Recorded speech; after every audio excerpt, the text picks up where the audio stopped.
Hashem, cette semaine, Parashat Béar, une parashat extraordinaire qui renferme le secret et les fondements de la Emouna et de notre manière d'aborder le travail, la parnassa.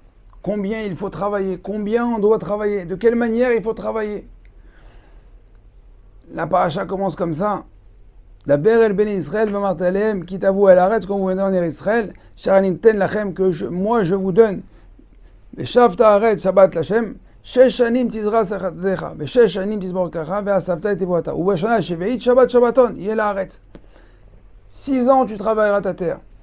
Tu sèmes, tu cueilles, tu fais tout ce que tu dois faire. Et la 7e année, Shabbat Shabbaton. Tu t'arrêtes, tu travailles pas. Kadosh Baruch Hu ordonne, mitzvah, très compliqué, surnaturel. Dis à un agriculteur, tu as une mitzvah de la Torah, une année sabbatique. Tu fais rien. Kadosh Baruch Hu, il te promet, t'inquiète pas que la 6e année, tu auras une récolte 3 fois plus importante, tu auras mangé, il va s'occuper de toi, ne t'inquiète pas. Alors on connaît cette mitzvah, nous, à titre, à l'échelle hebdomadaire. Le Shabbat. Sheshet Yamim, Ta'aseh Malacha, Ubayom HaShevi, Shabbat Ve'inafash, c'est-à-dire que 6 jours tu travailles, le 7e jour tu te reposeras. Pour certaines personnes, certains corps de métier, c'est une véritable épreuve. Celui qui a un magasin dans un centre commercial ou dans une rue commerçante, il sait que le jour du Shabbat, le samedi, c'est sa journée, il fait sa recette, tu lui dis ferme, il dit mais tiens malade, toute ma recette c'est le Shabbat. Et le fondement de la Emouna, le fondement de la Torah, c'est le Shabbat. Et ma'amin ba'kadosh Baruch Hu, que c'est Akadosh Baruch Hu qui nous donne à manger. C'est lui qui se soucie de notre parnassa, de notre subsistance. Alors c'est vrai qu'on doit faire un effort parce que il y a d'un côté la klala, la malédiction, que à la sueur de ton front, tu devras manger le pain à la sueur de ton front. Adam Arishon a reçu cette klala. Alors on doit travailler, mais combien il faut travailler? Combien d'efforts il faut fournir? Il ne faut pas fournir plus que ce qu'on a besoin. C'est-à-dire, nous on doit fournir un effort, mais il ne faut pas chercher à aider Akadosh Baruch Hu à nous donner à manger. C'est comme si que demain votre fils de 6 ans, de 8 ans, de 5 ans, il arrive en retard à la maison. Il dit, mais dis-moi, mon fils, tu finis à 4h, il est 5h30, 6h, où tu étais? Non, tu sais, papa, j'ai trouvé un petit boulot. Comme ça, je peux payer mes bonbons, mes images. Le père, il rigole. Qu'est-ce que tu vas ramener? Je vais ramener combien? 5 euros, 10 euros. Mais attends, j'ai pas besoin de toi. Toi, je veux que tu rentres à l'heure. Tu fais ce que maman elle dit. Tu fais tes devoirs. C'est tout. Tout ce que tu dois faire. Tu m'aides. Non seulement tu m'aides, c'est l'archement, quoi. Tu vas me donner 5 euros, 10 euros, tu vas te payer tes bonbons.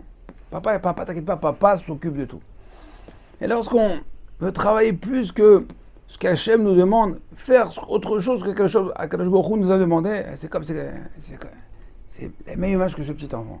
On vient, entre guillemets, aider Akadosh Baruch Hu. Des foutaises, rabotaille. Donc ça, travailler, il faut travailler. On voit dans les Pirkei Avot que le travail, c'est important parce que, d'abord, tout le monde n'est pas construit pour étudier la Torah. 8 heures ou 12 heures, ou 15 heures ou 16 heures par jour, être assis devant une Gemara, noir et blanc, sans image, à comprendre, à décortiquer ce qu'il a dit Rashi, ce qu'il a dit Tosfot, le Rashbam, le Rashba, le Rambam, le Rosh, le Rif. C'est pas donné à tout le monde, d'accord? C'est un srout, c'est un mérite, et c'est beaucoup plus dur que d'aller travailler, sachez-le. Et mis à part ça, il faut être kovéa itim la Torah, il faut fixer des temps. Ça fait partie des deux premières questions qu'on va nous poser quand on arrivera à 120 ans. Première question, c'est est-ce que tu as mené tes affaires avec droiture? On va aborder ce sujet dans quelques instants. Et deuxièmement, kavata itim la Torah, est-ce que tu as fixé des temps d'études?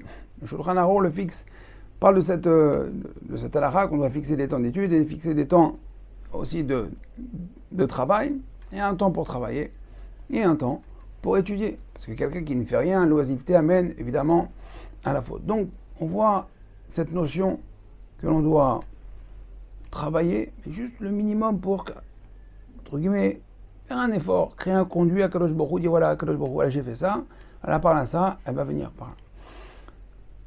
Continue dans la Mishnah, dans la paracha, l'otonu et shatamito, ne vous lésez pas, ne vous arnaquez pas, ne pas mentir, ne pas voler, ne pas tricher.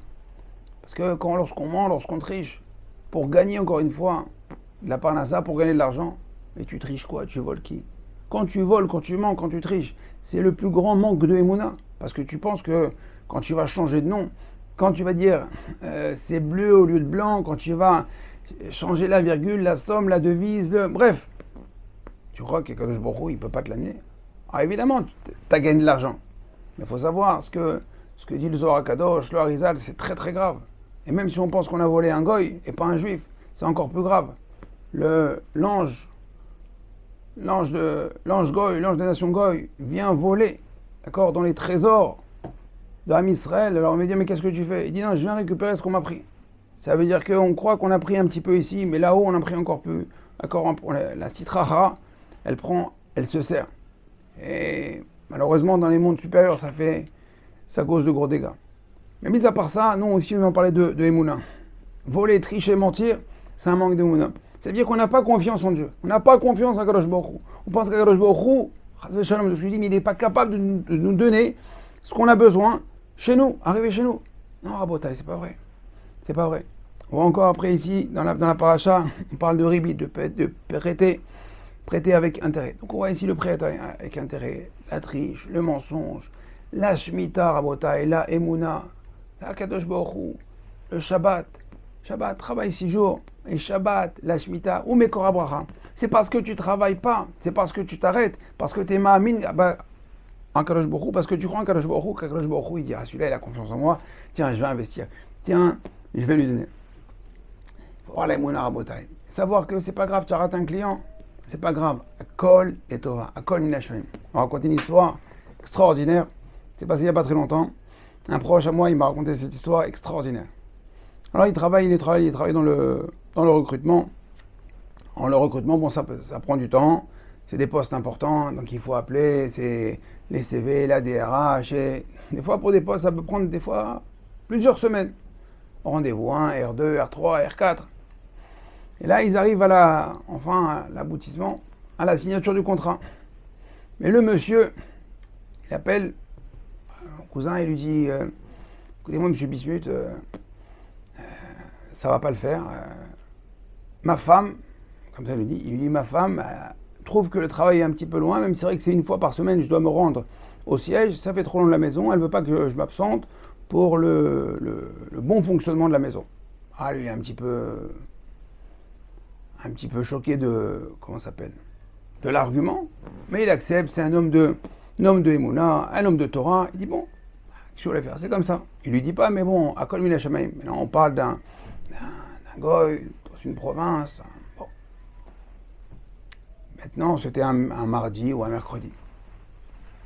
Dimanche après-midi, il reçoit un texto.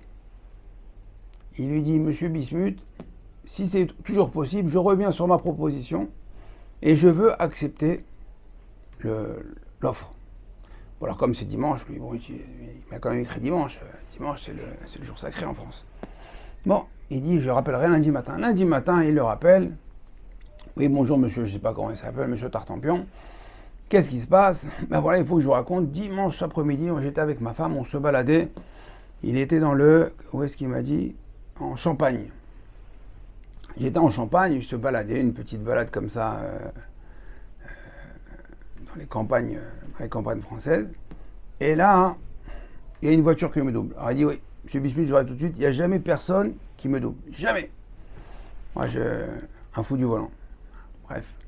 Et là, la voiture me fait une queue de poisson, se poste devant moi, donc j'ai plus moyen de doubler, on est sur une petite nationale. Et là, derrière la voiture, il y a un autocollant. Et sur l'autocollant, qu'est-ce qu'il y a écrit? Il y a écrit « Votez Bismuth ». Alors ma femme, elle me regarde, c'est quoi voter Bismuth? Il n'y a pas d'élection, ni municipale, ni cantonale, ni rien du tout. C'est quoi Bismuth? Alors tout de suite, elle ouvre son téléphone, elle cherche Google, élection, Bismuth, Champagne, rien.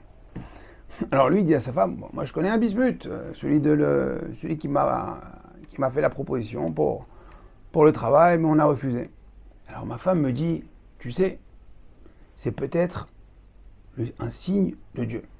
Alors lui, il explique à mon cousin, il lui dit, vous savez, monsieur, nous on est croyants. Non, c'est le goy qui parle à mon cousin, qui lui, Baruch Hashem, Baalei Emunah. Il dit, nous on est croyants.